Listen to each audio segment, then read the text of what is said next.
Now as to Muhammad, the people of Europe and America have heard unfounded tales about the Prophet. Muhammad's military expeditions were always defensive in nature. The clear proof is this.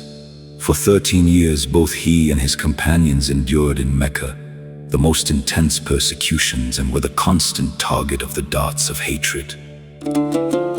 Muhammad himself was subjected to the severest persecutions and was obliged, when his enemies resolved to kill him, to flee Mecca in the middle of the night and emigrate to Medina.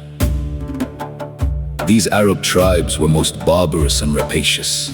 It was among such tribes that Muhammad was sent forth. For 13 years he suffered at their hands every conceivable tribulation, till at last he fled the city and emigrated to Medina.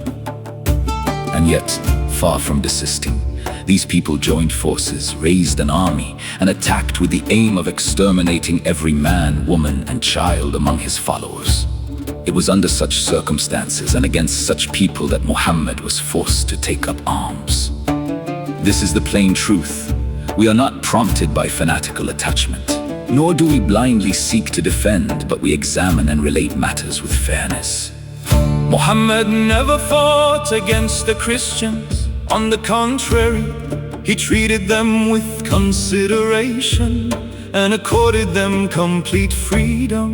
In Najran there lived a community of Christians, and they were under his care and protection. Muhammad said, "Should anyone infringe upon their rights, I myself will be his enemy and will charge him before God." In the edicts he promulgated, it is clearly stated that the lives, property, and honor of Jews and Christians are under the protection of God, that a Muslim husband may not prevent his Christian wife from going to church, nor oblige her to wear a veil.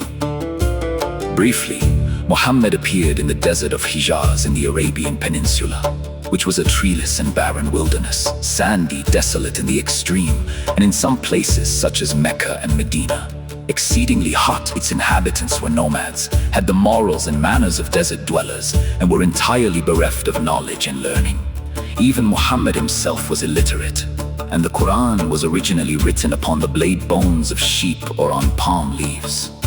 Infer, then, from this the conditions prevailing among the people to whom Muhammad was sent. His first reproach to them was this: "Why do you reject the Torah and the Gospel? And wherefore do you refuse to believe in Christ and in Moses?" This statement came indeed hard upon them, for they asked, "What then is to be said of our fathers and forefathers who did not believe in the Torah and the Gospel?" He answered, "They had gone astray, and it is incumbent upon you to renounce those who do not believe in the Torah and the Gospel, though they be your own forefathers." In the Quran, a number of verses were revealed which contradicted the Ptolemaic system. It was not before the 15th century of the Christian era, nearly 900 years after Muhammad, that new observations were made by a famous mathematician, that the telescope was invented, that important discoveries were made, that the rotation of the earth and the fixity of the sun were proven, and that the latter's movement about an axis was likewise discovered. Then it became evident that the explicit text of the Quran was in full agreement with reality, and that the Ptolemaic system was sheer imagination.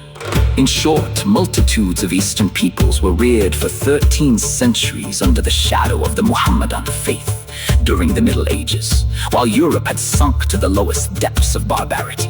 The Arabs excelled all other nations of the earth in sciences and crafts, mathematics, civilization, governance, and other arts. The educator and prime mover of the tribes of the Arabian Peninsula, and the founder of the civilization of human perfections among those contending clans, was an illiterate man. Muhammad was this illustrious man, a universal educator or not? Let us be fair.